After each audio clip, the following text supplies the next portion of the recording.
Hi, I'm Rob Stapleton for your Alaska Aviation Link. We're going to talk to Ryan and Bo of Alaska Aerial Media about using these UAVs, what their advantages are, and what some of the restrictions are.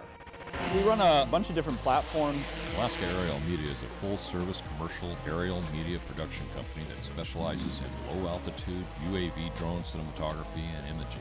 Some of the smaller size, we run the DJIs, the Phantoms, the Inspire Pros, and more of our cinematography side, we run the Alta. It's a free-fly Alta.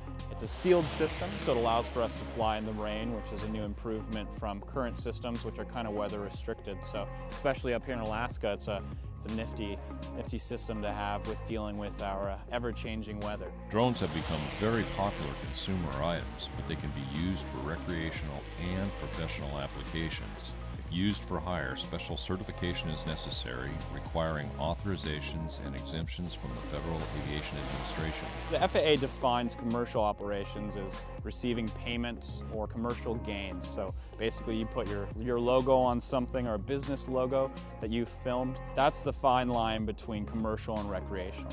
Our FAA Section 333 exemption that we received, that basically allows us to do this and fly these rigs in a commercial setting.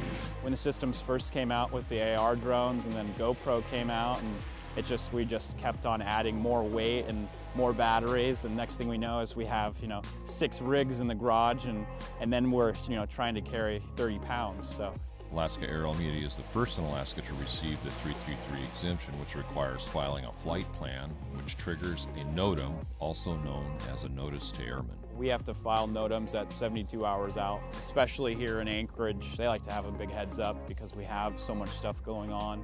So normally we file and they will give us a NOTAM number, and we'll go from there as far as contacting our traffic control and verifying our NOTAM information and calling into the tower before we take off. This team is not playing. They have an impressive client list that uses their imagery. We range from advertising to pretty much anything that's outside. A lot more of the reality TV shows that are up here. We film a lot for them back in backcountry and things of that nature. But we do a lot of work for the Nat Geo crew up here. We actually have a pilot out right now who's been working with them full time. It's ever changing. I mean, I don't think we really thought, who our clients would be, and then next thing you know, another name shows up in the inbox. So it's always changing, always new ideas and new fields. So after getting your pilot's license and getting a medical, going through some testing, you can get a license to fly these commercially. But before you do that, read the regulations. I'm Rob Stapleton for your Alaska Aviation Link.